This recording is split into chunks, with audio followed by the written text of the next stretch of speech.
अब इस नए दौर का साल 238वां अगस्त 13 3 महीने पहले का सीन, जब एम्बर सिटी पर वो खतरनाक हमला हुआ था। हमारे सामने मौजूद इस नज़ारे को देखकर हम साफ साफ बता सकते हैं कि दुनिया किस हद तक डैमेज हुई है और अब प्रकृति ने खुद को हील करने के लिए चारों तरफ अपनी जड़ें फैलानी शुरू कर दी है। कभी ये मॉडर्न दुनिया गाड़ी घोड़ों से भरी हुआ करती थी, लेकिन आज सिर्फ मॉन्स्टर्स से भरी है। उसी के बीच में हम एक बस को दिखाते हैं जो काफी सारे पैसेंजर को लेकर सिटी की तरफ आगे बढ़ रही थी कि तभी मॉन्स्टर उस पर हमला करना शुरू कर देते हैं। उन छोटे क्रिएचर्स को बस का पीछा करते देखकर बस का ड्राइवर डर के मारे बस की स्पीड को इंक्रीज कर देता है, लेकिन फिर भी वो इधर उधर से बस के ऊपर चढ़ जाते हैं और ये छिपकली जैसे दिखने वाले क्रिएचर्स अपने भारी भरकम शरीर और नुकीले पंजों की हेल्प से बस को चारों तरफ से डैमेज करना शुरू कर देते हैं, जिससे बस के अंदर मौजूद पैसेंजर के अंदर डर का माहौल छा चुका था। मॉन्स्टर बसों की खिड़कियों को तोड़कर अपनी लंबी जीप का यूज करके लोगों को खाने की कोशिश कर रहे थे। इस बस के अंदर हमारा हीरो ये भी मौजूद था, जिसके सामने एक ओल्ड मैन को वो मॉन्स्टर अपना निवाला बनाने ही वाला था कि वो उस मॉन्स्टर को लात मारकर उस ओल्ड मैन को बचा लेता है। अब तक बस सिटी गेट के काफी ज्यादा पास पहुंच गई थी, इसलिए वहाँ के गार्ड अपने वेपन का यूज करके उन मॉन्स्टर्स को डराकर भगा देते हैं। उस गाड़ी के सिटी के अंदर एंटर होते ही वो गार्ड आगे के ऑफिसर को अपडेट कर देता है कि आज का बैच यहाँ पर पहुँच चुका है। हमें पता लगता है कि डेली इस तरीके के लोगों को जो कि बाहर सरवाइव करें उन्हें कैप्चर करके लाया जाता है ताकि उन्हें रेस्क्यू किया जा सके। बाहर मॉन्स्टर का खतरा इतना ज्यादा बढ़ चुका है कि लोगों के लिए सरवाइव करना बहुत मुश्किल हो गया है। सेफ इलाके में एंटर होते ही वो ओल्ड मैन हमारे हीरो ये यू को अपनी जान बचाने के लिए थैंक यू बोल रहे थे, पर ये यू तो इसे अपना फर्ज समझता है क्योंकि वो एक हंटर बनना चाहता है और उसके मास्टर ने उसे हंटर बनने के सारे रूल सिखाए थे, जिसमें से तीसरा रूल ये कहता है कि हमेशा खुद से पहले दूसरों की जान बचानी है। और फिर वो अपने बैग में मौजूद अपने मास्टर के उस बैच को देखने लगता है। जब उसके मास्टर हंटर बने थे तो उन्हें मिला था। उसके मास्टर का नाम फेमिंग है। उस बैच को देखने के बाद उस ओल्ड मैन को गलतफहमी हो जाती है। वो कहते हैं कि बच्चे क्या तुम हंटर हो? पर ये यू कहता है कि अभी तो नहीं,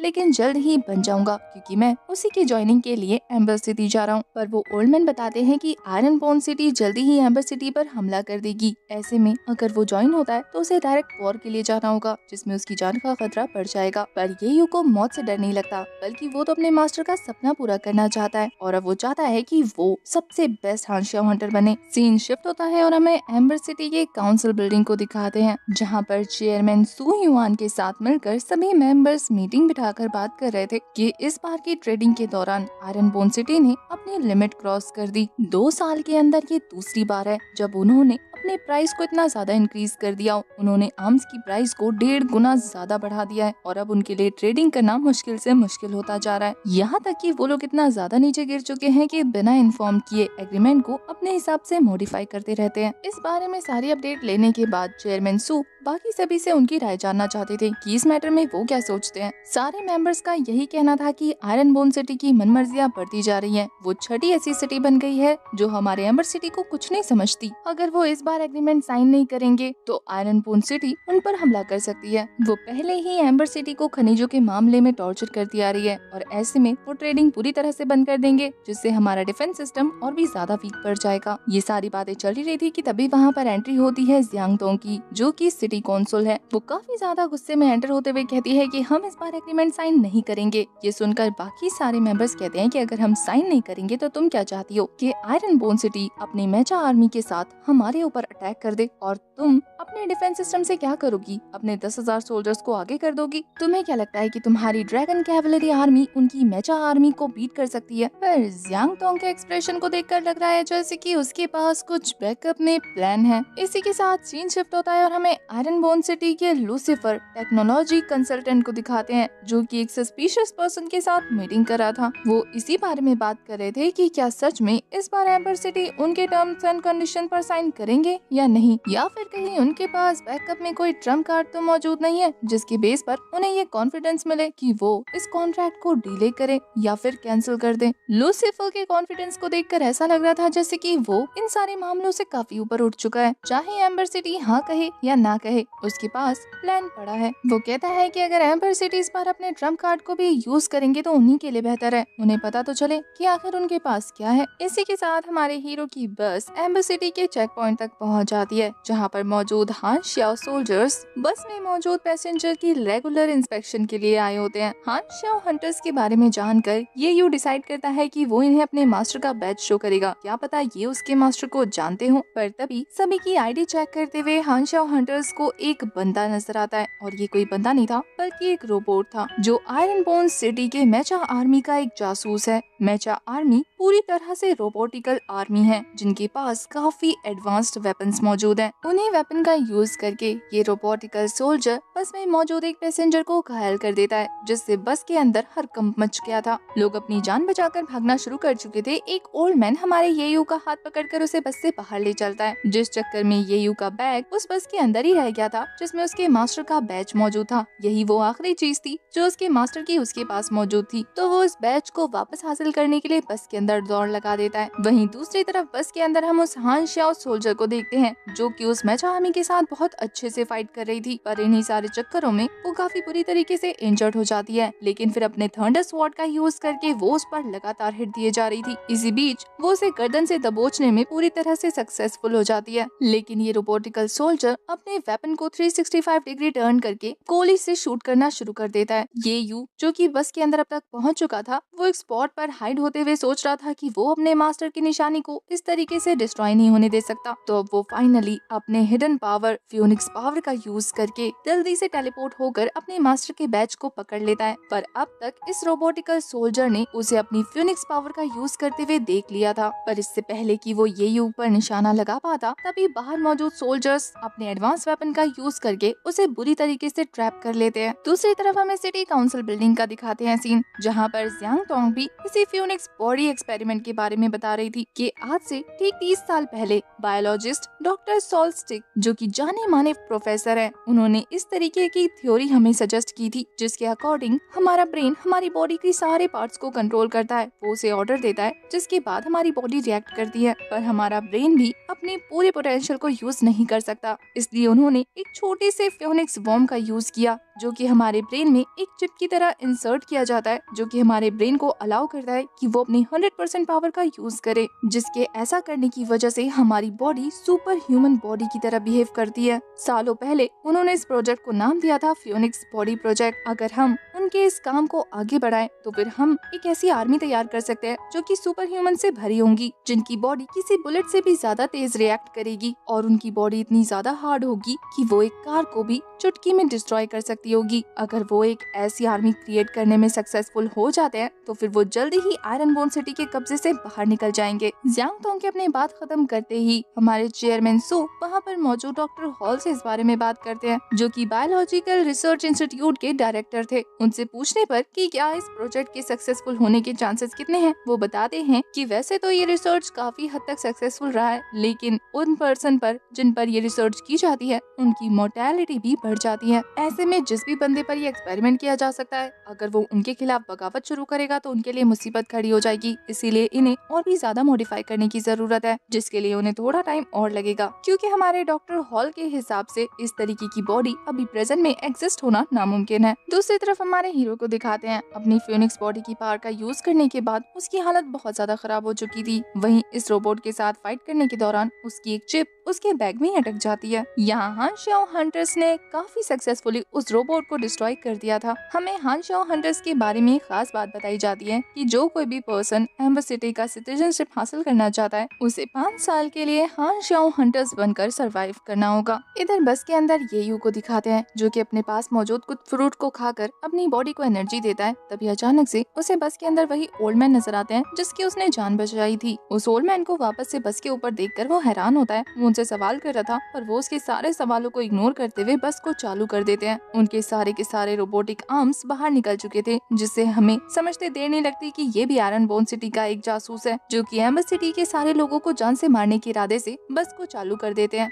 इस हरकत के बारे में पता चलते ही वहाँ मौजूद सारे के सारे हान श्याओ हंटर्स अपने अपने वेपन के साथ बस को रोकने के लिए उस पर अंधाधुंध फायरिंग किए जा रहे थे, पर वो ओल्ड मैन बस को आगे बढ़ाते हुए रास्ते में आ रहे लोगों को कुचलते हुए आगे बढ़ते जा रहा था। उसी बीच एक सोल्जर डिटेक्ट कर लेता है कि बस के अंदर एक पर्सन मौजूद है। पर तभी वो फीमेल सोल्जर जो कि उन सभी को लीड करी थी, वो कहती है कि किसी भी तरह से बस को रोको। यहाँ ये यू भी उस ओल्ड मैन को रोकने की कोशिश करा था, पर वो तो उसे ही इंजर्ड कर देते हैं। उसे मजबूरी में अपने फियोनिक्स बॉडी की पावर का यूज करना ही पड़ता है, जिससे उसके सारे के सारे जो भी घाव थे वो हील हो जाते हैं। अब तक कैप्टन ने भी उस बस को रोकने के लिए रॉकेट लॉन्चर यूज करना शुरू कर दिया था, जहाँ पहला अटैक करते ही वो जबरदस्त तरीके से ब्लास्ट कर जाता है। इस ब्लास्ट में ये यू की भी हालत खराब हो चुकी थी, लेकिन वो अपनी पावर की वजह से बच जाता है। सभी को लग रहा था कि वो बुढ़ा मारा जा चुका होगा, पर ऐसा नहीं होता, बल्कि वो तो दोबारा से बाहर आकर उसी टूटी हुई गाड़ी को आगे बढ़ाने लग जाता है, जिससे ना चाहते हुए भी कैप्टन को दोबारा से वो अटैक थ्रो करना पड़ा था। मिसाइल लॉन्च होते ही इधर दूसरी तरफ हम ये यू को देखते हैं, जो कि कहता है हान शाओ हंटर बनने का दूसरा रूल ये है कि आपको इविल पर्सन को एलिमिनेट करना होगा, चाहे वो आपके कितना ही क्लोज क्यों ना हो। ये बोलने के बाद वो उस बूढ़े की सारी हड्डियों को तोड़ना शुरू कर चुका था, और फिर उसे नीचे फेंकने के बाद वो बस पर ब्रेक लगाने के लिए बस के इंजन को कंट्रोल करना शुरू कर देता है। ऐसा करने में उसे बहुत ज्यादा प्रॉब्लम हो रही थी, पर वो सक्सेसफुली काफी देर के बाद ब्रेक लगाने में सक्सेसफुल हो जाता है। अब तक मिसाइल भी उस बस को डॉच कर चुकी थी। वहीं हमें दिखाते हैं कि जिस रोबोट को उन्होंने पकड़कर डिस्ट्रॉय कर दिया था, उस रोबोटिक सोल्जर को तो असल में अंदर से एक बच्चा कंट्रोल कर रहा था, जो कि बाहर निकलकर कैप्टन को काफी बुरी तरीके से इंजर्ड कर देता है। वो अपने कैप्टन को बचाने के लिए उन्हें बायोलॉजी सेंटर भेज देते हैं, साथ ही उस ओल्ड मैन को भी, जिसकी बॉडी के अंदर रोबोटिक आर्म्स लगे हुए थे। ये चीज उनके लिए काफी ज्यादा नई थी, जिसके बारे में और डीप रिसर्च के लिए वो उसे एम्बर सिटी के बायोलॉजी रिसर्च इंस्टीट्यूट सेंड कर देते हैं, और ये यू को भी वहाँ से रेस्क्यू कर लेते हैं, जो कि इस फाइट के बाद अनकॉन्शियस हो चुका था। यही वो तोहफा था जो iron bone city amber city को देना चाहती थी, इसलिए वो लॉर्ड लूसीफर इस बारे में अंदाजा लगाने लगता है कि हमारा तोहफा अब तक उन्हें मिल चुका होगा। आई एम श्योर वो हमारी टेक्नोलॉजी देखकर हैरान रह गए होंगे। ये सब कुछ उन्होंने जानबूझ के किया ताकि वो एम्बर सिटी के अंदर अपने खिलाफ और ज्यादा डर भरे। इसके अलावा अब हमें बायोलॉजी रिसर्च सेंटर का सीन दिखाते हैं, जहाँ पे उस ओल्ड मैन पर रिसर्च चल रही थी कि तभी उसकी बॉडी से काफी सारे इनविजिबल इंसेक्ट्स, रोबोटिकल इंसेक्ट्स बाहर निकलते हैं। वहाँ की सिक्योरिटी को वैनिश करते हैं और पहुँच जाते हैं डेटा सेंटर में, जहाँ से काफी सारे डेटा को कॉपी करते हुए वो आयरन बोन सिटी में ट्रांसफर करना शुरू कर देते हैं। अब तक लूसीफर को इन डेटा को देखकर ये पता लग जाता है कि एम्बर सिटी फियोनिक्स बॉडी वाले सोल्जर्स क्रिएट करना चाहती है। इसके बाद नेक्स्ट सीन में हमें आयरन बोन सिटी के एक और सोल्जर को दिखाते हैं, जिसका नाम युंगसाओ है। सारा डेटा उसके पास आने के बाद वो ताई नाम के बंदे से रिपोर्ट मांगने लगता है। हमें ताई को दिखाते हैं, जो कि एक छोटा बच्चा है। देखने से ऐसा लग रहा था जैसे कि वो पूरी तरीके से पोजेस्ड हो। उसकी बॉडी डिहाइड्रेशन से पूरी तरह से कमजोर पड़ी थी। उसके आसपास काफी सारे शैडो पपेट्स घूम रहे थे, जो जिंदा लोगों को मार कर खाना शुरू कर देते हैं। वो उन्हीं के बीच में रहकर युंगसाओ को अपडेट देने लगता है कि कुछ अनएक्सपेक्टेड घटना घटी है। ताई जैसे और भी लोगों को नाइटमेयर बीइंग नाम से जानते हैं, और युंगसाओ उनका कमांडर है। ताई बताता है कि उनके हान शाओ हंटर्स ने हमारे मेचा को डिस्ट्रॉय कर दिया था, जिसके बाद उसने हान शाओ सोल्जर्स की कैप्टन को बुरी तरीके से इंजर्ड कर दिया, जिससे उन्होंने भी हवाई हमला किया और ताई काफी ज्यादा कमजोर पड़ गया। पर युंगसाओ को ये सारी खबर सुनकर भी कोई फर्क नहीं पड़ता। वो कहता है कि बॉस को सिर्फ मिशन से मतलब है, इसलिए मुझे मिशन का डाटा चाहिए। पर ताई बताता है कि वो चिप मिसिंग है, और हमें पता लगता है कि वो चिप और किसी के पास नहीं बल्कि हमारे हीरो येयू के पास है, जो कि फाइट के दौरान गलती से उसके बैग के अंदर चली जाती है। युंगसाओ कहता है कि मुझे कोई फर्क नहीं पड़ता, मुझे किसी भी तरीके से वो चिप ला कर दो,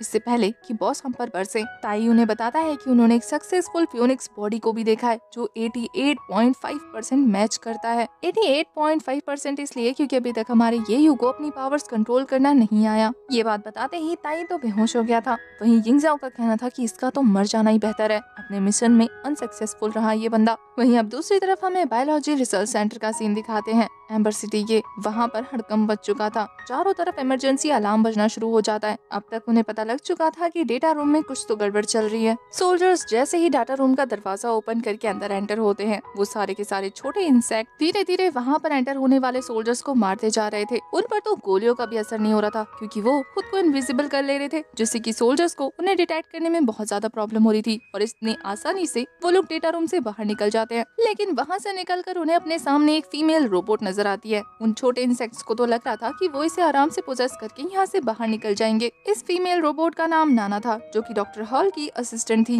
वो अपने लेजर आई का यूज करते हुए उन छोटे छोटे इंसेक्ट को काफी आराम से डिस्ट्रॉय कर देती है। एक को तो उसने पूरा डैमेज कर दिया था, और और दूसरे को थोड़ा सा, ताकि डॉक्टर हॉल उस पर रिसर्च कर सके। वो इन छोटे इंसेक्ट रोबोट्स को ले जाकर डॉक्टर हॉल को दिखाती है, जो कि उन्हें देखते ही पता लगा लेते हैं कि ये आयरन बोन सिटी के नहीं है। साथ ही इनकी मैन्युफैक्चरिंग बहुत सालों पहले की है। वो तो नाना को छेड़ते हुए कहते हैं कि ये तो तुमसे भी ज्यादा हिस्टोरिकल है। इस बात पर वो चिढ़ जाती है। तभी थोड़ी सी स्कैनिंग करने के बाद उन्हें पता लगता है कि इन छोटे इंसेक्ट को बनाया गया है केओस सिटी में। इसका मतलब केओस सिटी और आयरन बोन सिटी मिलकर उनके खिलाफ साजिश कर रही है। इन छोटे इंसेक्ट रोबोट्स का बेसिक काम यही है कि ये इंफॉर्मेशन यहाँ से कॉपी करके कहीं और ट्रांसफर करते हैं। ऑब्वियसली आयरन बोन सिटी के पास ट्रांसफर किया होगा। डॉक्टर हॉल को ये भी पता लग जाता है कि उन्हें अब तक पता लग गया होगा फ्यूनिक्स बॉडी के बारे में। वैसे इन छोटे इंसेक्ट रोबोट्स को हैंड डीमन के नाम से जाना जाता है। इसके अलावा यहाँ पर डॉक्टर हॉल को ये भी पता लगता है कि वो ओल्ड मैन जिसकी बॉडी पर मैकेनिकल हैंड्स लगे हुए थे,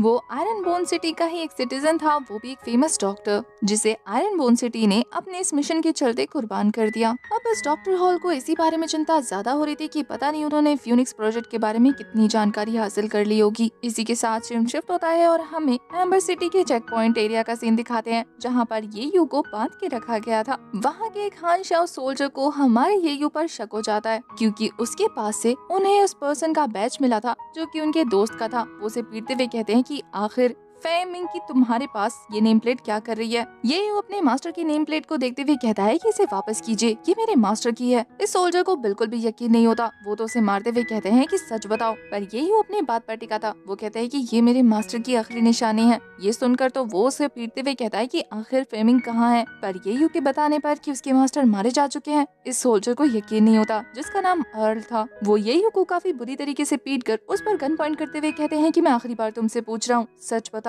आखिर तुम कौन हो और ये नेम प्लेट तुम्हारे पास कहाँ से आया। क्या तुम मुझे बेवकूफ समझते हो जो झूठी कहानी बना रहे हो। पर ये कहता है कि आपका नाम अर्ल है ना, मेरे मास्टर ने आपके बारे में मुझे बताया था। वो 1 महीने पहले ही गुजर चुके हैं और उनके मरने के बाद ही मैं इस एम्बर सिटी के लिए आया था। अपना नाम येयू के मुँह से सुनकर फाइनली अर्ल को यकीन हो जाता है और वो उसकी बातें सुनकर उसे फाइनली रिलीव कर देता है, क्योंकि येयू के मास्टर का कहना था कि सिर्फ 2 ही लोग हैं जो उनके मरने और जीने की परवाह करते हैं। एक तो येयू है और दूसरा उनका दोस्त अर्ल है, जो हान शाओ हंटर बनने में उनके साथ ही मौजूद था। अपने दोस्त की मरने की खबर सुनकर अर्ल को धक्का तो लगता है, लेकिन फिर वो येयू से कहते हैं कि मुझे पूरी बात जाननी है कि तुम्हें तुम्हारे मास्टर ने आखिर यहाँ के बारे में क्या बताया है। वो तो खाना खाते खाते सारी स्टोरी सुना देता है। अपने दोस्त की आगे की कहानी सुनकर अर्ल को अब येयू पर पूरा भरोसा हो चुका था। वो कहते हैं कि मुझे यकीन नहीं होता, मेरे दोस्त ने हान शाओ हंटर की पोजीशन छोड़कर एक डिसाइपल हायर कर लिया। अब वो येयू से पूछते हैं कि आखिर तुम्हें क्या चाहिए। वो उनके आगे उन्हें ग्रीट करते हुए कहता है कि मुझे एक हान शाओ हंटर बनना है। जैसे ही अर्ल का सवाल निकलता है कि आखिर क्यों, वो हान शाओ हंटर क्यों बनना चाहता है, तब हमें येयू की मेमोरी से पता लगता है कि उसके मास्टर ने उसे इस इंटरव्यू के लिए पहले से ही तैयार कर लिया था, जहां उसके मास्टर ने कहा था कि तुम्हें ये नहीं बताना कि तुम सोल्जर बनना चाहते हो, बल्कि तुम्हें ये कहना है कि तुम एम्बर सिटी के सिटीजनशिप हासिल करना चाहते हो। और येयू से कहता है कि तुम्हें क्या लगता है एम्बर सिटी की सिटीजनशिप हासिल करना इतना आसान है, और हान शाओ हंटर बनकर तुम्हें 5 साल तक सरवाइव करना होगा, जिसमें 95% लोग फेल हो जाते हैं। अब इस सवाल के लिए भी हमारे येयू के मास्टर ने उसे पहले से ही प्रिपेयर कर दिया था, जहां वो कहते हैं कि वो अगर तुम्हें डराने की कोशिश करे तो डर जाना, क्योंकि कोई भी इंसान किसी सिटी की सिटीजनशिप हासिल करने के लिए जान पर खेलने की बात नहीं करता, इसलिए नॉर्मल रिएक्शन डर होता है। तो तुम्हें उन्हें शो करना होगा कि तुम पहले से प्रिपेयर नहीं हो, बल्कि एक आम आदमी हो जिसे डर लगता है, लेकिन वो सिटीजनशिप हासिल करने के लिए इस मुश्किल चढ़ाई को चढ़ेगा। येयू अपने मास्टर के सिखाए हुए तरीके को ही फॉलो अप करते हुए कहता है कि क्या सच में इतना खतरा है, लेकिन इसके अलावा एम्बर सिटी की सिटीजनशिप हासिल करने का और कोई आसान तरीका है भी तो नहीं, तो मुझे कुछ भी करके सोल्जर बन के सरवाइव करना ही होगा।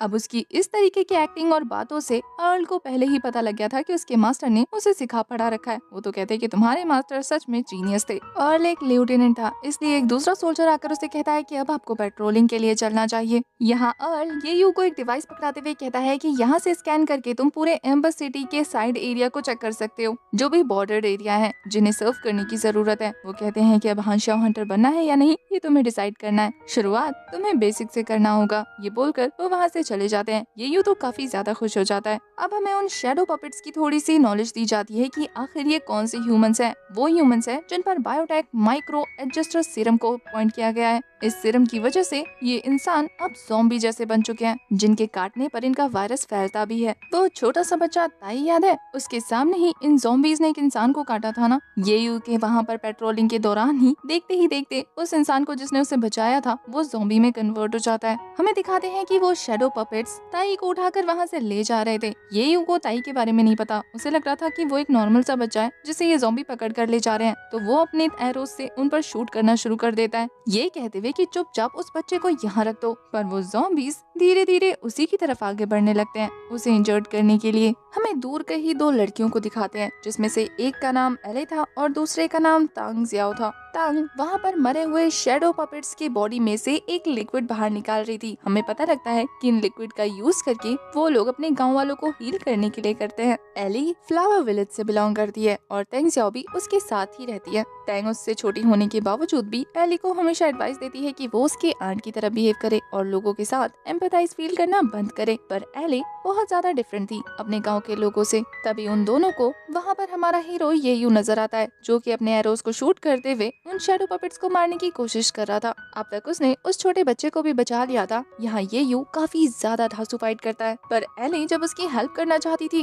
तांग जियाओ उसे रोकते हुए कहती है कि हमें ये यू के मरने का इंतजार करना है, क्योंकि वो एक हान शाओ हंटर है और उसके पास से उन्हें काफी सारे वेपन्स मिल सकते हैं। एले का तो मन नहीं था, लेकिन तांग के बार बार जबरदस्ती करने पर वो चुपचाप दूरबीन से उन लोगों पर नजर रखना शुरू कर देती है। एक टाइम के बाद तो ये यू को अपने फ्यूनिक्स बॉडी की पावर का यूज करना ही था, क्योंकि वो उस छोटे बच्चे यानी कि ताई को बचा नहीं पा रहा था। इस वजह से यहाँ ताई आधे होश में होने के बावजूद भी ये यू को अपना मास्टर मानना चाहता था, क्योंकि उसके पास फ्यूनिक्स बॉडी जो है। यहाँ हमें ये यू के फ्लैशबैक से पता लगता है कि उसके मास्टर नहीं चाहते थे कि वो अपनी पावर का इतनी तेजी से यूज करे, क्योंकि अगर वो किसी की नजर में आ गया तो फिर लोग उसे मार डालेंगे। पर यहाँ ताई को बचाने के लिए ये यू ना चाहते हुए भी अपनी फ्यूनिक्स बॉडी की पावर का यूज करना चाहता था, लेकिन उसके यूज करने से पहले ही वो बेहोश होकर नीचे गिर जाता है। इससे पहले कि वो शैडो पेपेट्स उस पर अटैक कर पाते, तांग जियाओ नोटिस करती है कि एले उसके पास नहीं है और हमें देखने को मिलता है कि एले काफी ज्यादा स्वैग में उन पपेट्स के पास पहुंचकर उन्हें निपटाना शुरू कर देती है, वो भी अपनी स्वॉर्ड से।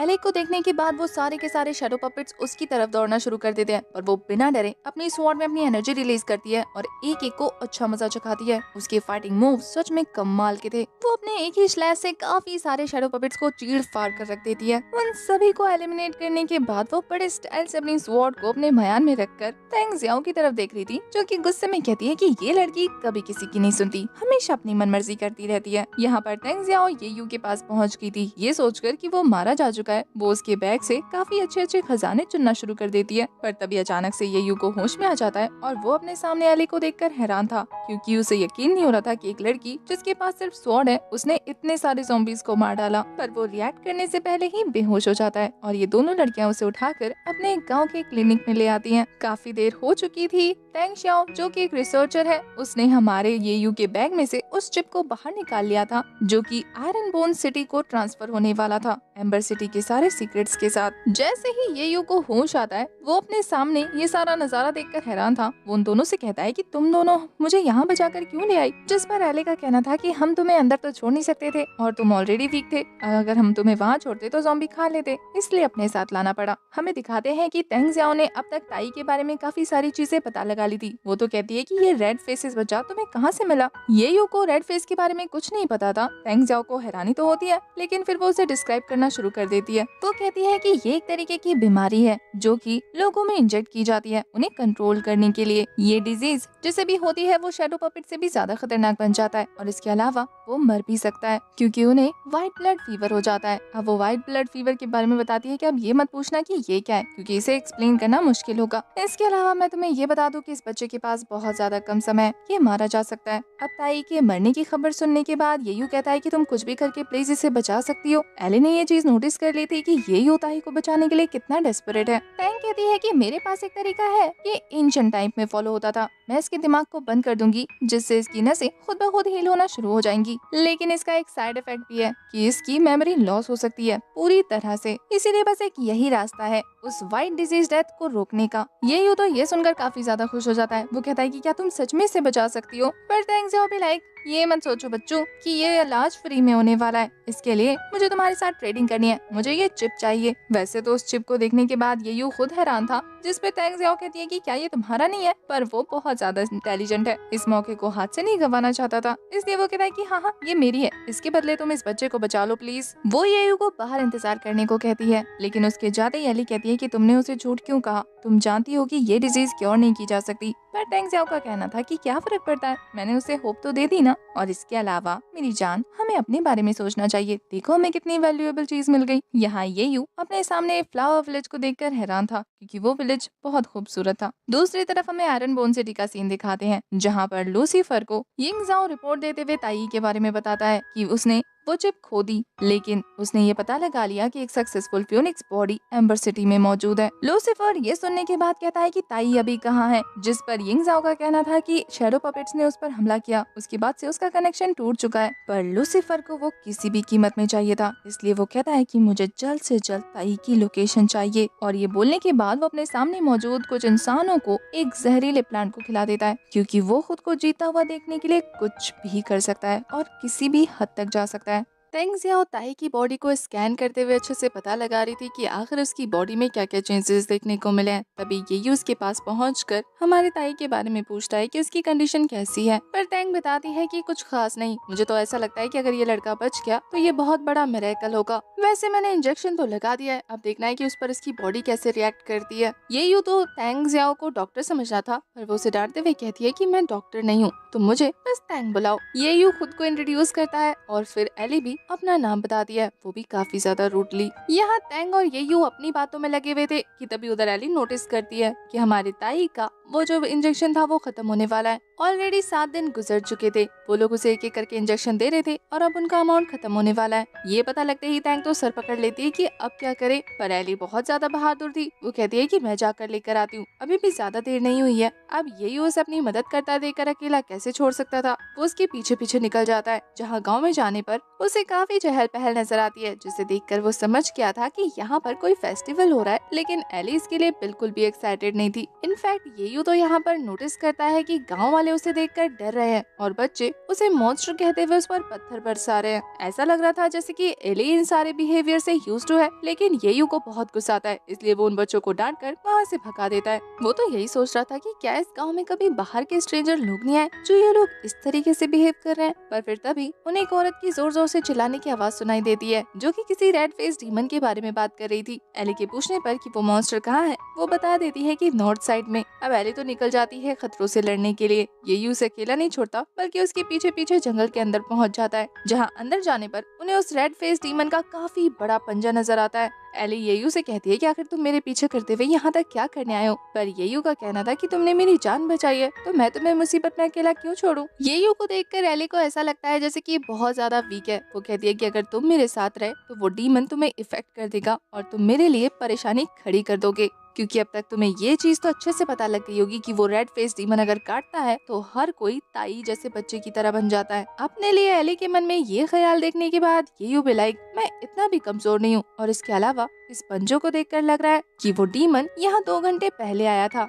उसकी पंजों की गहराई देखकर मैं ये बता सकता हूँ कि वो कम से कम 2 टन का तो होगा। फुटप्रिंट्स में कोई भी डार्क लाइनिंग नहीं है, इसका मतलब ये है कि वो बीस्ट बहुत ज्यादा ओल्ड हो चुका है, उसके पंजे घिस चुके हैं। अब सिर्फ फुटप्रिंट को देखकर इतनी सारी नॉलेज शेयर करता देखकर तो एली उससे इम्प्रेस हो जाती है, क्योंकि उसे लगा नहीं था कि येयू को कुछ भी पता होगा। वो येयू से कहती है कि बाकी का मुझ पर छोड़ दो और तुम यहाँ से निकलो, इससे पहले कि वो तुम्हें अपना शिकार बना ले। पर येयू भी लाइक कि तुम्हें क्या लगा मैं उन मॉन्स्टर्स को देखकर बेहोश हो गया था? अरे नहीं, वो तो मेरी बॉडी। इससे पहले कि वो अपनी बात कंप्लीट करता, एली कहती है कि तेंग ज़ियाओ ने तुम्हारी बॉडी को स्कैन करके पता लगाया था कि तुम्हारी बॉडी बहुत ज्यादा वीक है, क्योंकि हमारा हीरो अपनी फ्योनिक्स बॉडी का यूज जो कर रहा था, जिसकी वजह से उसकी बॉडी वीक पड़ गई और इन्हें लगता है कि इसकी बॉडी पैदाइशी कमजोर है। बेचारा येयू उसे एक्सप्लेन भी नहीं कर पाता, पर तभी एली नोटिस करती है उस डीमन को जो कि अपने लिए शिकार ढूंढ रहा था। वो काफी तेजी से आगे बढ़ते हुए पेड़ की टहनी पर जंप करके अपनी स्वॉर्ड से एनर्जी रिलीज करके एक जबरदस्त थ्रो करते हुए नीचे जंप करती है।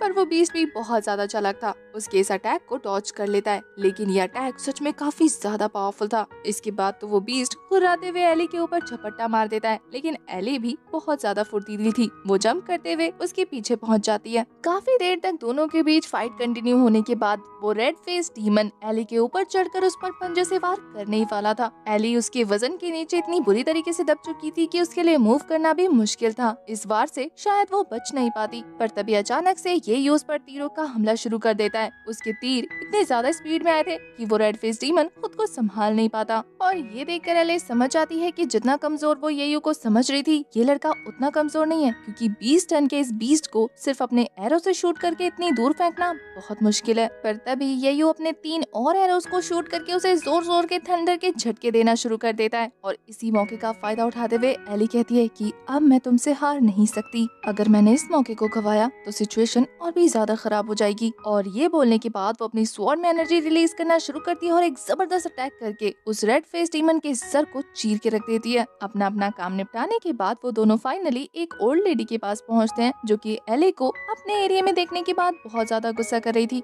वो एली से कहती है कि क्या तुम इतनी बेशरम हो कि मुंह उठाकर फिर से यहाँ चली आई, मैंने कहा ना यहाँ से दफा हो जाओ। पर एली उसे बताती है कि उसका माइक्रो इंजेक्टर फिल्टर बहुत बुरी तरीके से डैमेज हो गया है और उसे अर्जेंटली एक चाहिए, क्योंकि उसे किसी की जान बचानी है। पर वो ओल्ड लेडी एली की बातों पर भरोसा नहीं कर रही थी। फाइनली येयू को रिक्वेस्ट करनी पड़ती है, तब जाकर वो ओल्ड लेडी उन्हें फिल्टर देने को रेडी हो गई थी। वो फिल्टर वो एली को पकड़ाते हुए कहती है कि क्या अब भी तुम इस विलेज को छोड़कर जाना चाहती हो, जबकि तुम अच्छे से जानती हो कि तेंग ज़ियाओ के बिना तुम्हारा गुजारा नहीं होगा। सेल्फिश लड़की, अब भी हान ज़ियाओ हंटर बनने का सपना है तुम्हारा। एली उनकी बातों का जवाब नहीं देती, बल्कि वहाँ से निकलना शुरू कर देती है। दूसरी तरफ तेंग ज़ियाओ को दिखाते हैं, जो कि काफी देर से उन दोनों का वेट करी थी। वो कहती है कि बहुत देर हो गई, अभी तक नहीं आए, कुछ गड़बड़ तो नहीं हो गई ना। सच में उन दोनों को आते आते रात हो गई थी। गाँव वाले अपने सेलिब्रेशन में बिजी थे, जिसे देखकर येयू को अपने गाँव की याद आ जाती है। पर हमें एली की बॉडी में काफी पसीना दिखाते हैं, ऐसा लग रहा था जैसे कि उसे पेन हो रहा हो, उसे चक्कर आ रहे हो। पर वो येयू के सामने ज्यादा रिएक्ट नहीं करती। वहीं येयू कहता है कि तुम भी हान ज़ियाओ हंटर बनना चाहती हो,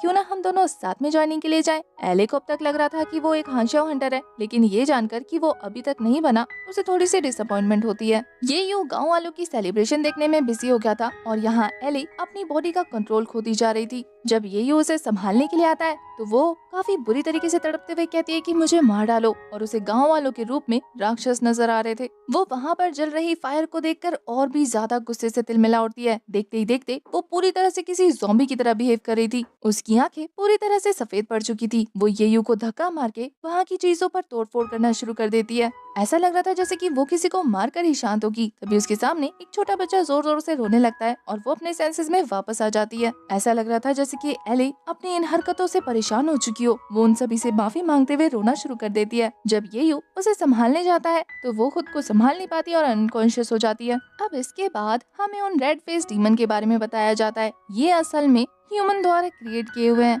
ये क्रिएचर असल में फ्यूनिक्स बॉडी को क्रिएट करने का फेलियर है। सीन शिफ्ट होता है और हमें तेंग ज़ियाओ को दिखाते हैं, जो कि एली को उसका मेडिसिन दे रही थी, और फिर वो येयू को बताती है कि एली की इस हालत के जिम्मेदार और कोई नहीं बल्कि वही रेड फेस मॉन्स्टर है, जिन्होंने इस पर हमला करके इसे घायल कर दिया था। और एली को भी वही सेम बीमारी है जो कि ताई को है। इसी वजह से कभी कभी वो हीट, गर्मी, लोगों की चैंटिंग, शोर शराबे की वजह से अपना कंट्रोल खो देती है और लोगों पर हमला करना शुरू कर देती है। जब उसे इस बीस्ट ने काटा था, तब लोग उसे मॉन्स्टर मॉन्स्टर कहकर उसे जान से मारना चाहते थे, पर तब तेंग ज़ियाओ को पता लगा कि शैडो पपेट्स के ब्लड से वो इसे क्योर कर सकती है। एक स्मॉल अमाउंट में उसकी बॉडी पर इंजेक्ट करने के बाद वो नॉर्मल पीपल जैसा बिहेव करती है। इतना ही नहीं, एली के पास अब सिर्फ जीने के लिए 3 साल बचे हैं, और वो इन 3 सालों को हान ज़ियाओ हंटर बन के सर्वाइव करना चाहती है। इससे आगे वो कुछ कह पाती तो एली उसे बीच में टोकते हुए कहती है कि तुमने बहुत सारी इन्फॉर्मेशन दे दी, अब प्लीज चुप हो जाओ। मौके की नजाकत को समझते हुए ये यूं वहाँ से निकल जाता है। वहीं दूसरी तरफ तेंग ज़ियाओ को दिखाते हैं,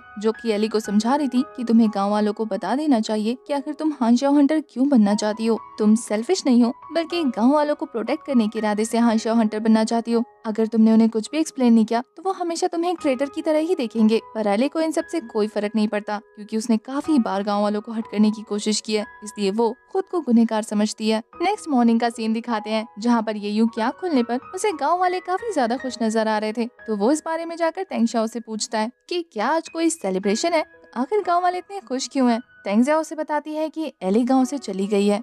हान शाओ हंटर बनने के लिए और इसी वजह से गाँव वाले इतने खुश हैं। ये सुनकर तो येयू का खून खौल उठता है कि आखिर वो लोग एली को इस तरीके से कैसे ट्रीट कर सकते हैं। बाकी वो ताई का हाल लेता है जो कि अब स्टेबल था, तो वो तंग जाओ से कहता है कि इसका ख्याल रखे। एली का ख्याल वो खुद रख लेगा क्योंकि उसे भी हान शाओ हंटर बनना है। तो वो चला जाता है उसके बेस की तरफ। रास्ते में काफी सारे आदमखोर प्लांट्स उस पर हमला करना शुरू कर देते हैं, पर वो अपनी ट्रिक्स का यूज करके बचते बचाते वहाँ से निकल जाता है बेस की तरफ, जहाँ पर जाने पर उसे कुछ बुलीज मिलते हैं जो कि एक नॉर्मल पीपल को परेशान कर रहे थे। तभी उनसे पंगा लेता है एक मिस्टीरियस लड़का जिसका नाम ली हुआ था। उसका ऑरा सच में डेडली लग रहा था। वो इन लोगों से डरता नहीं है। इससे पहले कि वो लोग उसकी पिटाई लगा पाते तभी गार्ड्स कहते हैं कि अगर यहाँ पे फाइट किया तो डिस्क्वालीफाई कर दूंगा। तभी वो लोग आगे बढ़ना शुरू कर देते हैं। अचानक से उनकी नजर पड़ती है उन लोगों पर जो कि एग्जाम को क्लियर नहीं कर पाते और काफी बुरी तरीके से इंजर्ड होकर बाहर आ रहे थे। यहाँ हमारे हीरो को पता था कि ये हंटर्स उसे आसानी से हंटर्स नहीं बनने देंगे, लेकिन फिर भी उसे किसी भी तरीके से अपने मास्टर का सपना तो पूरा करना ही है।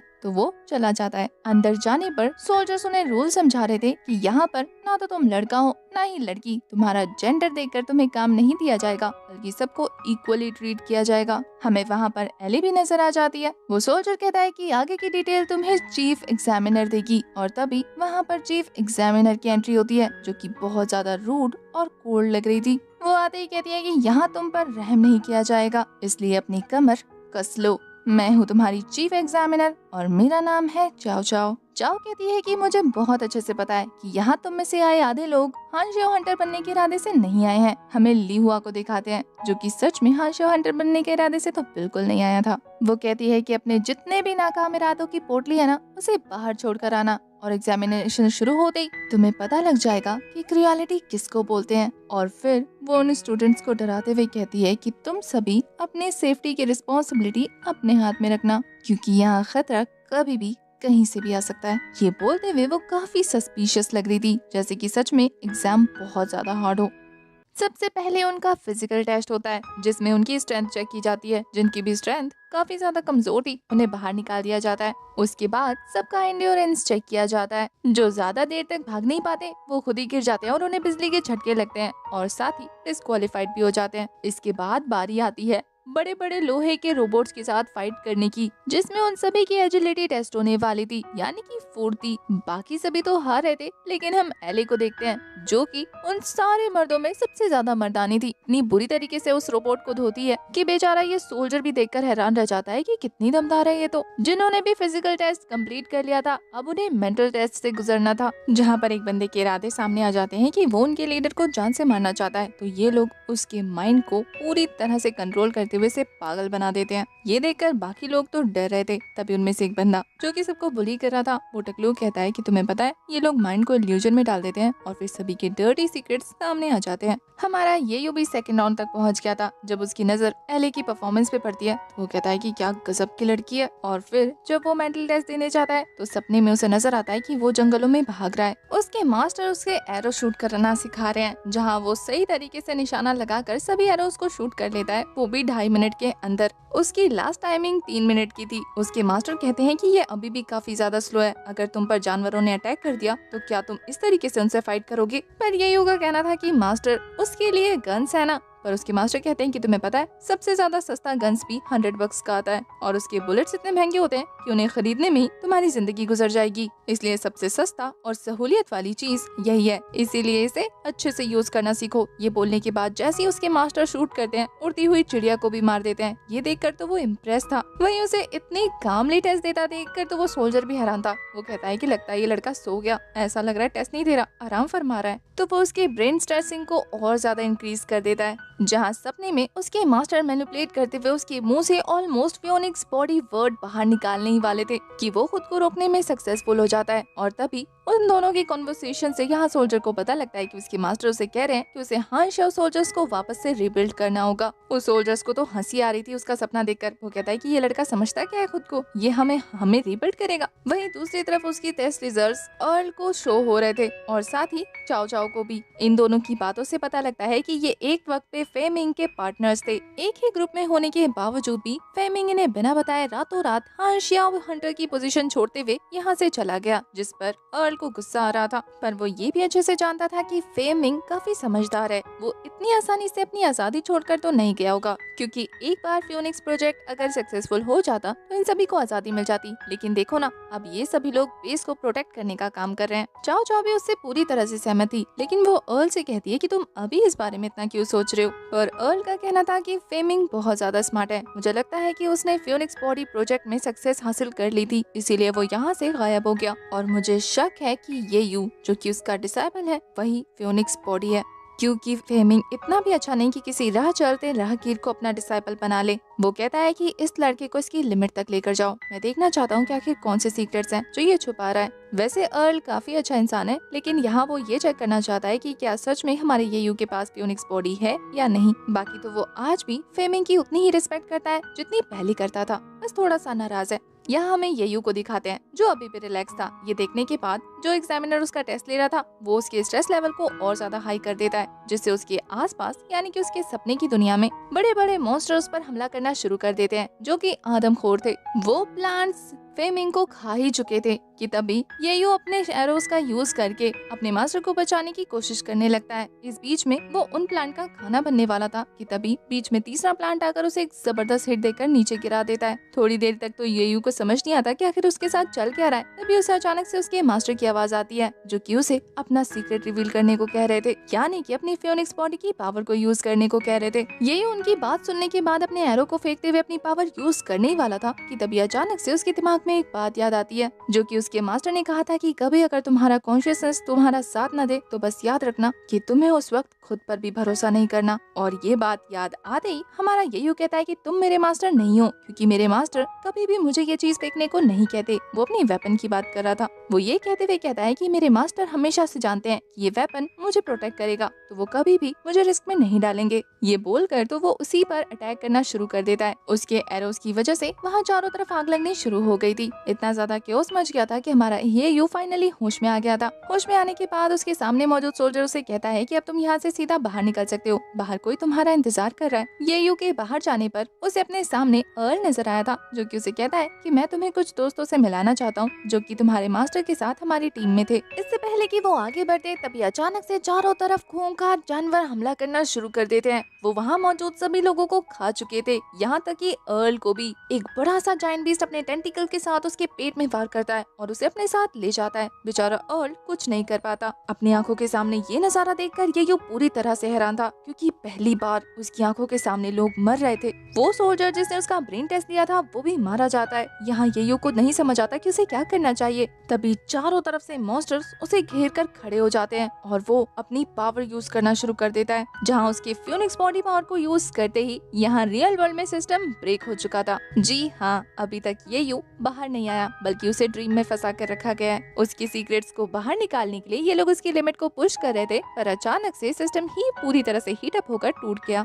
उन्हें तो समझ नहीं आता कि आखिर इस लड़के के साथ प्रॉब्लम क्या है कि तभी देखते ही देखते हमारा येयू रियल वर्ल्ड में भी अपनी पावर यूज करना शुरू कर देता है। जहाँ उसे अपने आसपास के लोग मॉन्स्टर लग रहे थे और वो उन सभी की कुटाई लगाते जा रहा था। ली हुआ भी उसके सामने आ जाता है, वही मिस्टीरियस बंदा जो कि हमारे येयू को मॉन्स्टर लग रहा था, और वो उसकी कुटाई लगाता है। तो जब वो उसे पकड़ता है तो उसका हाथ जल जाता है और वो ये देखकर हैरान था कि येयू के पास कितनी कमाल की पावर है। वो तो मेस्मराइज्ड हो चुका था। यहाँ सोल्जर्स उसे पकड़ने के लिए टीजर गन का यूज करना शुरू कर देते हैं, लेकिन फिर भी हमारे येयू को ऐसा लग रहा था जैसे कि मॉन्स्टर उसे ट्रैप कर रहे हैं और वो एक ही साथ उन सभी को धराशायी करना शुरू कर देता है। लेकिन तभी एक टीजर गन से वो होश में आ चुका था और होश में आने के बाद उसका पहला कंसर्न ये नहीं था कि लोगों ने उसे पावर यूज करते हुए देख लिया, बल्कि ये था कि क्या सब लोग ठीक है, कोई भी नहीं मरा, चलो शुक्र है। ये बोलते ही वो बेहोश होकर नीचे गिर जाता है और अब तो चाओ चाओ और अर्ल को पूरी तरह से कंफर्म हो जाता है कि येयू के पास फ्यूनिक्स बॉडी मौजूद है। तभी हमारी मिस को कॉल आता है और वो कॉल पिक करती है, जिसपे उनका सोल्जर उन्हें बता रहा था कि कैसे इस लड़के ने यहाँ पर तबाही मचा दी। तो चाओ चाओ सिचुएशन को हाथ से नहीं जाने देना चाहती थी, इसलिए वो कहती है कि कभी कभी स्टूडेंट इस तरीके से बिहेव करते हैं, ये नॉर्मल है।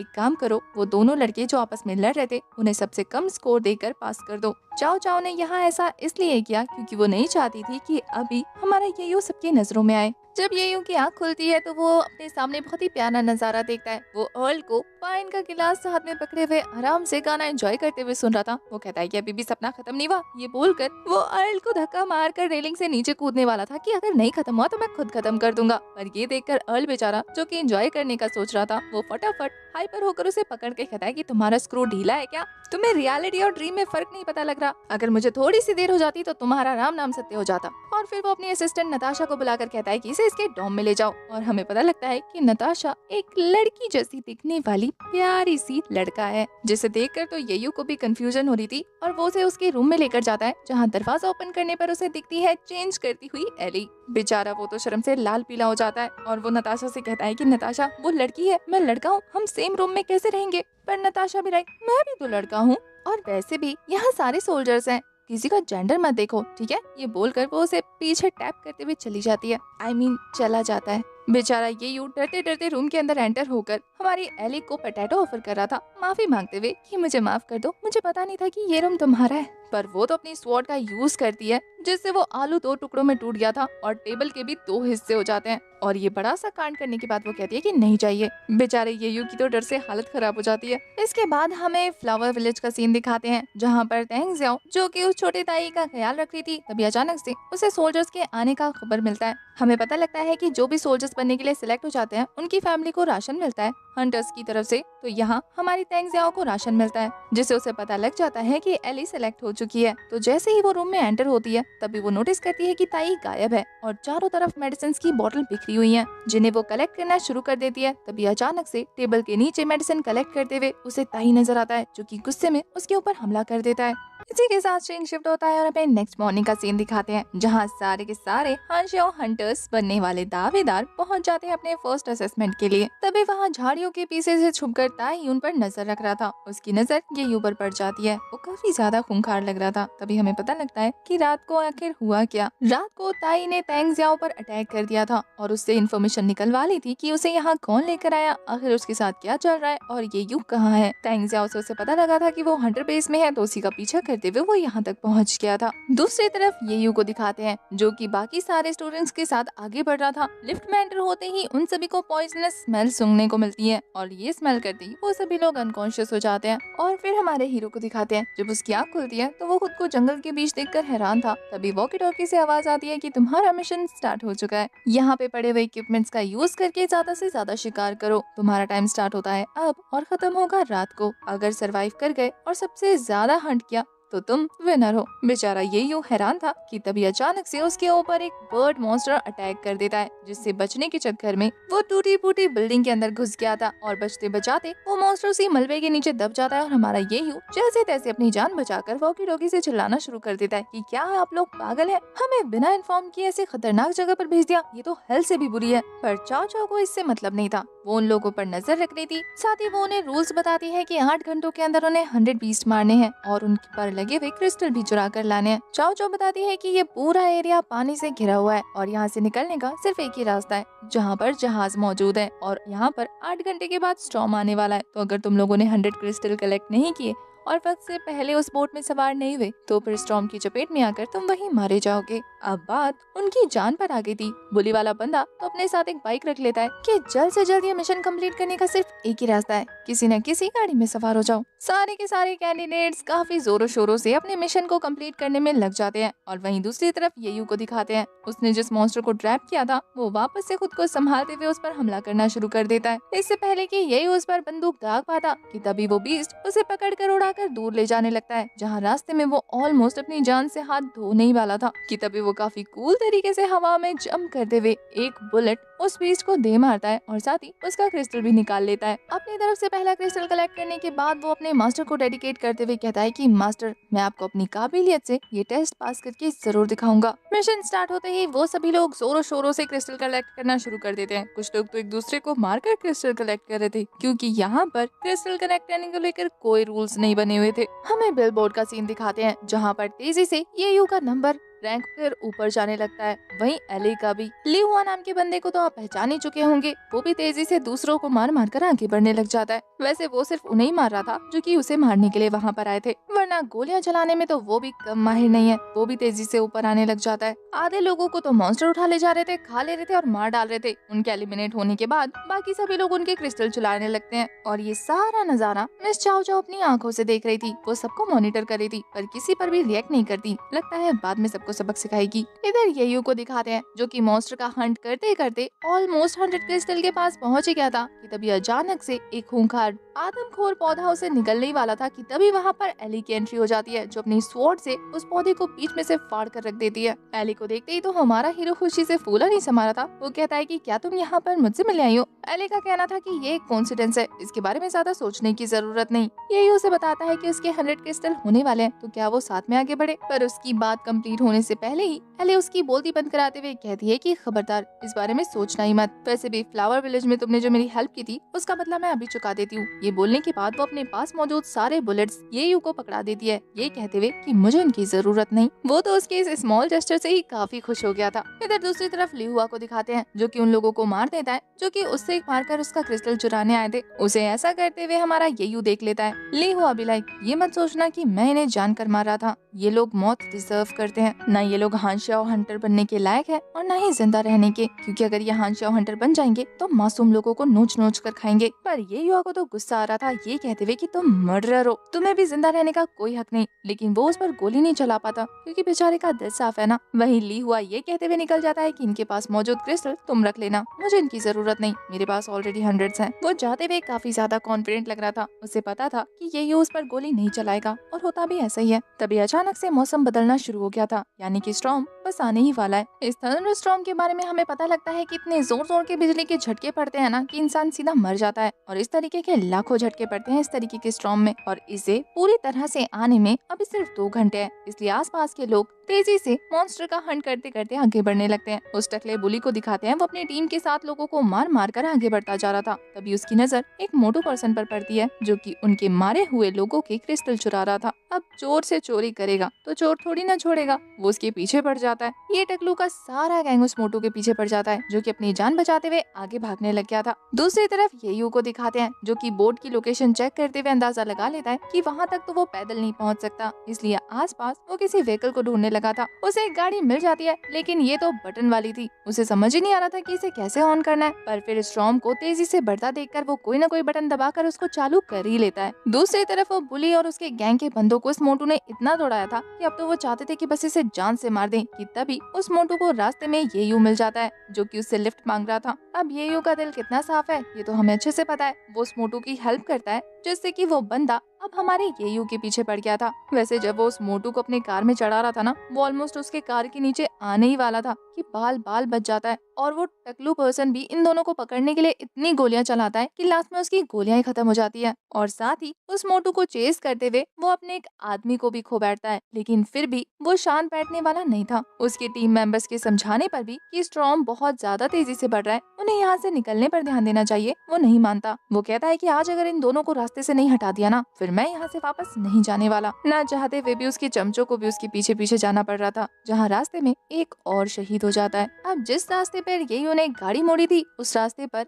एक पुल था, वो भी बीच में से टूटा हुआ। येयू को समझ नहीं आता कि ब्रेक कैसे लगानी है, क्योंकि उसे इस गाड़ी के बारे में कुछ नहीं पता था। वहीं वो मोटू भी कहता है कि भाई अगर चलाने नहीं आती तो गाड़ी में कूदा ही क्यों। येयू को कुछ समझ नहीं भी आ रहा था, तभी वो गाड़ी के बटन से ऐसे दबा रहा था जैसे कि बस किसी तरीके से उसकी जान बच जाए, और होता भी ऐसा ही है। गाड़ी की स्पीड तेज हो जाती है जिससे वो एक हाई जंप लगा लेता है, लेकिन फिर बीच में ही रुककर नीचे गिरना शुरू हो जाता है। येयू को नहीं समझ आ रहा था कि क्या करना चाहिए, तो वो फिर से बटन दबाने लगता है, वो भी जोर जोर से। तभी उन्हें पता लगता है कि ये गाड़ी तो उड़ सकती है, लेकिन इन दोनों का बैड लक था कि पीछा छोड़ने का नाम ही नहीं ले रहा था। उनकी गाड़ी का फ्यूल खत्म हो जाता है और गाड़ी धड़ाम से नीचे गिर जाती है। बेचारे जैसे तैसे वहाँ से अपनी जान बचाने की कोशिश कर रहे थे कि तभी उस टकलू पर्सन के ग्रुप का बंदा हमारे येयू को गले से चेन से पकड़कर खींचना शुरू कर देता है, पर लकीली वो चेन एक बड़े से टूटे हुए कंक्रीट बॉल में फंस जाती है, जिससे येयू को भागने का मौका मिल जाता है। और जब वो पर्सन उसे ढूंढने के लिए सामने आता है तो ये उसे हमला करके उसकी बाइक से नीचे गिरा देता है। अब यहाँ इन दोनों के बीच में हाथापाई हो रही थी कि तभी वो टकलू बॉस भी वहाँ पर अपीयर हो चुका था और वो अपने वेपन को हमारे येयू की तरफ पॉइंट करते हुए एक जबरदस्त अटैक थ्रो कर देता है। पर येयू बहुत ज्यादा स्मार्ट था, वो इस अटैक को डॉज करता है जिसकी वजह से उस टकलू का आखिरी बचा हुआ चमचा भी मर जाता है। और जब येयू उसके पास वेपन देखकर वहाँ से भागने की कोशिश कर रहा था तो वो उसके पाँव पर निशाना लगाकर उसे काफी बुरी तरीके से इंजर्ड कर देता है। टकलू पर्सन के सारे एरोज खत्म हो गए थे तो अब वो फाइनली खुद उतरकर येयू की काफी बुरी पिटाई लगा रहा था। वो कहता है कि बच्चे अपने आप को ज्यादा ढेर साना समझता है क्या? अच्छा भला मैं उसके पीछे लगा था ना, तुझे क्या जरूरत थी रास्ते में आने की? पर येयू कहता है कि तुम गलत हो और मैं हमेशा गलत के खिलाफ हूँ। ये बोलकर वो अपने पाँव में लगे हुए एरो को निकालकर उसी से उस पर हमला करना शुरू कर देता है, जिससे वो थोड़ी देर के लिए डिस्ट्रैक्ट हो गया था। लेकिन वो येयू का पीछा नहीं छोड़ता, वो दोबारा उस पर हमला करने के लिए आगे बढ़ने लगता है और इस बार उससे पीछा छुड़ाने के लिए फाइनली येयू उसकी गर्दन में वो तीर घुसाकर उसे मार देता है। उसे मारने के बाद येयू भी अनकॉन्शियस हो चुका था क्योंकि उसका भी काफी ब्लड लॉस हो चुका था और इस टकले ने मार मार कर उसकी बुरी हालत कर दी थी। तेजी से स्टॉर्म बढ़ने लगता है और वो मोटू पर्सन जिसके हमारे येयू ने जान बचाई वो इतना ज्यादा बदतमीज और सेल्फिश किस्म का इंसान था कि अपनी जान बचने के बाद वो येयू को थैंक यू भी नहीं बोलता बल्कि उसका क्रिस्टल चुराकर वहाँ से निकल जाता है। क्योंकि उसके पास वक्त कम था ना, वो ये कहते हुए जाता है कि सॉरी बड़ी, मैं तुम्हारी जान नहीं बचा सकता लेकिन तुमने मेरी जान बचाई, इसके लिए तुम्हारा बहुत बहुत शुक्रिया। स्टॉर्म बढ़ चुका है, येयू बेहोश है। अब देखना ये है कि क्या वो यहाँ से बचकर निकल पाता है या नहीं। काफी देर के बाद येयू को होश आता है और होश आते ही जब वो अपने आसपास का माहौल चेक करता है तो उसे सब कुछ समझ आ गया था। साथ ही अपने मिसिंग क्रिस्टल देखकर वो परेशान हो जाता है और उसे चाओ चाओ की बात याद आती है कि उस आइलैंड से निकलने के लिए उसे 100 क्रिस्टल चाहिए, तभी वो उस टेस्ट को क्लियर करेगा। अब वो हान श्याओ हंटर बनने के प्रोसेस को बीच में नहीं छोड़ना चाहता था तो वो डिसाइड करता है कि उसे किसी भी हालत में 100 क्रिस्टल कलेक्ट करने होंगे, जिसके लिए अपने वॉच में चेक करने के बाद उसे पता लगता है कि उसके पास 1 घंटे से भी कम का समय है। तभी अचानक से उसे काफी सारे मॉन्स्टर्स एक डायरेक्शन में दौड़ते हुए दिखते हैं, जिनसे बचने के लिए वो एक पत्थर के पीछे छुप जाता है और उसे देखने को मिलता है कि काफी सारे मॉन्स्टर एक बड़े से टनल के अंदर घुस गए हैं, वो भी बहुत तेजी से। ये देखते ही वो समझ आता है कि पक्का ये लोग उस टॉर्नेडो से बचने के लिए इस केव के अंदर गए होंगे। थोड़ा सा दिमाग दौड़ाने के बाद वो समझ आता है कि उसे क्या करना चाहिए, तो वो वहाँ पर एक वेपन को उठाता है और पहुँच जाता है उस केव के अंदर जहाँ पर काफी सारे मॉन्स्टर थे। वो तो फूंक फूंक के कदम रख रहा था, तभी उसके सामने एक लाश आकर गिरती है जिसे इन मॉन्स्टर ने खाकर फेंका था। वो और ज्यादा डर जाता है लेकिन हार नहीं मानता। तभी अचानक से उसके पीछे एक बैट मॉन्स्टर अपीयर होता है जिसे देखते ही वो शूट कर देता है और इस गन शॉट की वजह से काफी सारे मॉन्स्टर्स को पता लग गया था कि कोई एनिमी यहाँ पर हाजिर है। फिर क्या था, वो सभी एक साथ हमारे येयू पर झपट्टा मार देते हैं और इसी के साथ सीन ब्लैंक हो जाता है। थोड़ी देर के बाद हमें बोर्ड पर एली को दिखाते हैं, वहाँ पर ली हुआ भी मौजूद था और वो मोटू बंदा भी जिसने हमारे हीरो के सारे क्रिस्टल चुरा लिए थे। तभी उसकी नजर पड़ती है कि एक पोटली बैग धड़ाम से गिरा है उनके बोर्ड पर। ये और किसी का नहीं बल्कि येयू का था जो कि नीचे गिरने वाला था और वो मोटू पर्सन ही उसे संभाल लेता है। देखने को मिलता है कि उसने इतनी फाइट की थी कि वो थकान की वजह से उसके ऊपर ही सो गया। वो सभी लोग उसकी इस हरकत पर बहुत हैरान थे। यहाँ चाओ चाओ वो सारी चीजें मॉनिटर करने के बाद अर्ल से कहती है कि सीनियर फेमिंग का ये डिसाइबल येयू आसान हस्ती तो बिल्कुल नहीं है। हमें पता लगता है कि असल में अर्ल और चाओ चाओ ने उन बच्चों को असल में किसी आइलैंड में नहीं भेजा था बल्कि एक छोटे से इल्यूजन चैम्बर में भर दिया था। ऐसा समझ सकते हैं जैसे कि वो कोई वर्चुअल गेम खेल रहे थे जो कि बिल्कुल रियलिटी की तरफ फील हो रहा था। बाहर निकलते ही तो वो लोग खुद को संभालने लगते हैं क्योंकि अभी वो लोग काफी खतरनाक सिचुएशन से होकर गुजरे हैं। चाओ चाओ ने बताती है कि कांग्रेचुलेशन, आप लोगों ने हान श्याओ हंटर बनने का पहला टेस्ट कंप्लीट कर लिया, फिजिकल वाला। इसी के साथ सीन शिफ्ट होता है और हमें एली को दिखाते हैं जो कि अपना कार्ड लेकर जाती है रजिस्ट्रेशन करने के लिए। वहाँ का इंचार्ज कहता है कि अच्छा हुआ तुम टाइम से आ गई क्योंकि वह अभी फेस्टिवल के लिए निकलने ही वाला था, तुम्हें भी तो जाना होगा ना। फेस्टिवल का नाम सुनने के बाद एली को अपने गाँव वाले याद आ जाते हैं और वो काफी ज्यादा अपसेट हो जाती है। वहीं दूसरी तरफ उस मोटू पर्सन को दिखाते हैं जो कि ढूंढते ढूंढते येयू के रूम के बाहर पहुंच जाता है। अंदर जाने के बाद वो तो येयू से कह रहा था कि तुम यहाँ क्या कर रहे हो ब्रो, आज तो फेस्टिवल है, क्यों ना हम लोग मार्केट चले, मार्केट सारा दिन खुला रहता है तो हम लोग वहाँ पे जाके काफी सारी शॉपिंग कर सकते हैं। पीस टाउन में बहुत ज्यादा चहल पहल होगी, तुम काफी एंजॉय करोगे, क्या तुम चलना चाहते हो? हमारे येयू को तो सिर्फ एक चीज से मतलब था और वो था बहुत सारा खाना। तभी उसके रूम में एली आ जाती है। एली को देखकर तो मोटू खुश हो गया था कि क्या बात बात है बॉस, लड़की के साथ रूम। पर वो उसका मुंह बंद कराते हुए एली से पूछता है कि क्या वो उसके साथ जाएगी टाउन में, पर वो तो मुंह घुमाकर सो जाती है। बंदा समझ जाता है कि लड़की नाराज है, ज्यादा परेशान किया तो तलवार निकल सकती है, तो वो मोटू को पकड़कर चुपचाप वहाँ से निकल जाता है, जिसने की एक कार रेंट पे बोरो की थी। रास्ते में जाते हुए जब ये काफी ज्यादा शांत नजर आ रहा था, तो वो मोटू से कहता है कि ब्रो, क्या तुमने मुझे अभी तक माफ नहीं किया? मैं अपनी गलती के लिए माफी मान चुका हूँ, मुझे सच में लगा था कि तुम मर गए हो। पर ये कहता है कि नहीं, मैं तो उस बात को कब का भूल गया। कमाल की दोस्ती है लड़कों की, जान पे आई फिर भी बात भूल गया। हमें दिखाते हैं कि दूर से वो छोटा बच्चा ताई हमारे हीरो को गुस्से में घूर रहा है, जो कि काफी दिनों से उस पर ही नजर रख रहा था। वो तेजी से किसी जानवर की तरह दौड़ते हुए उसकी कार को चेस करने लगा था, और जैसे ही हमारे हीरो की नजर उस पर पड़ती है तो वो गाड़ी रुकवा देता है, क्योंकि अब तक ताई उसकी गाड़ी के आगे आ चुका था, जिससे बड़ा सा एक्सीडेंट होने से रह जाता है। वो उसे ढूंढने के लिए जंगल में एंटर हो गया था। वहीं दूसरी तरफ ताई को दिखाते हैं, जो कि उस मोटू पर्सन पे काफी बुरी तरीके से अटैक कर देता है, मार मार के उसकी हालत खराब कर देता है। अब ताई को रोकने के लिए येयू ने अपना वेपन उठा लिया था, पर वो नोटिस करता है कि ये तो वही बच्चा है जिसने उसकी जान बचाई थी। ताई तो हमारे येयू के पास इतने गुस्से में आकर उसे ऑब्जर्व करते हुए सूंघ रहा था, जैसे कि वो उसे खा जाएगा, पर उसे स्मेल करने के बाद वो शांत होते हुए कहता है कि ये तो येयू है। येयू उसे देखकर खुश था कि वो ठीक हो गया, पर साथ ही हैरान भी कि उसे कुछ याद नहीं और वो जानवर की तरह रिएक्ट कर रहा है। वो उससे पूछता भी है कि तुम्हारा नाम क्या है। नाम पता करने पर सरनेम के पता करता है, पर सरनेम पता ही नहीं चलता। यहाँ ये चाहता था कि उसे ताई के गांव के या फैमिली के बारे में पता लगे, ताकि वो उसे वापस भेज दे। पर ताई को कुछ भी याद नहीं था, पर इतना याद था कि ये उसका मास्टर है और वो उसे मास्टर मास्टर बुलाने लगता है। इसी बीच वो मोटू पर्सन उसे फिर से उकसाता है, जिस पर उसकी धुलाई हो जाती है। वो तो कहता है कि ये तो चलता फिरता मॉन्स्टर है, भाई तुझे हेल्प तो नहीं चाहिए। वहीं दूसरी तरफ ये तो तेंग ज़ियाओ की बातों को याद करा था कि कैसे उसने कहा था कि ताई ठीक तो हो जाएगा, लेकिन उसकी मेमोरी लॉस हो जाएगी। इस बारे में थोड़ा सा सोचने के बाद वो उस मोटू से कहता है कि क्या हम इस बच्चे को अपने साथ नहीं ले जा सकते, क्योंकि हमें इसके बारे में कुछ नहीं पता और जंगल में काफी खतरा है। और फिर दिखाते हैं कि वो उसे अपने साथ वहाँ से ले गए। दूसरी तरफ एली को दिखाते हैं, जो फेस्टिवल होने की वजह से अपने गाँव वालों को याद करते हुए उनसे मिलने पहुँच जाती है, पर वो सारे गाँव वाले मिलकर उसे एंट्रेंस पर ही रोक कर वहाँ से वापस जाने को कहते हैं। विलेज हेड एली से कहते हैं कि माना, तुम्हारी मॉम हमारे गाँव के लिए काफी कुछ कर चुकी है, लेकिन उनके मरने के बाद उनकी अडॉप्टेड डॉटर यानी कि तुम्हें तुम्हारी वजह से हमने काफी कुछ रिपे किया है, इसलिए बेहतर होगा कि तुम इस गांव को छोड़ चुकी हो तो यहाँ से हमेशा हमेशा के लिए रिश्ता खत्म कर दो। पर विलेज हेड को रोकने के लिए वहाँ पर तेंग ज़ियाओ आती है, जो कि कहती है कि क्या आप एली के साथ इतना बुरा करेंगे, क्या आप भूल गए हैं उसने गाँव वालों की कितनी बार जान बचाई है। पर तभी वो ओल्ड लेडी, जो कि एक बार एली को मशीनरी पार्ट नहीं देना चाहती थी, वो सामने आते हुए कहती है कि क्या हम ये भूल जाए कि वो मॉन्स्टर बनकर लोगों पर अटैक करना शुरू कर देती है। अगर वो अपना होश को बैठे तो हम में से किसी को जिंदा ना छोड़े। हम इस बात को नहीं भूल सकते, हम तो बड़े हैं, हम तो खुद को संभाल सकते हैं, लेकिन छोटे छोटे बच्चे वो तो इसे देखकर काफी बुरी तरीके से डर जाते हैं। अगर हम इस जैसे राक्षस को खुला अपने गांव में आने देंगे तो फिर आगे की पीढ़ी तो खतरे में पड़ जाएगी ना। एली को ये सारी बातें काफी बुरी तरीके से चुभ रही थी, पर सिर्फ तेंग ज़ियाओ उसके सपोर्ट में बात करती है। और ये देखने के बाद कि तेंग ज़ियाओ उसका इतना साथ दे रही है, गाँव वाले डिसाइड करते हैं कि वो वोट करेंगे कि कौन एली को गाँव में रखना चाहता है और कौन नहीं।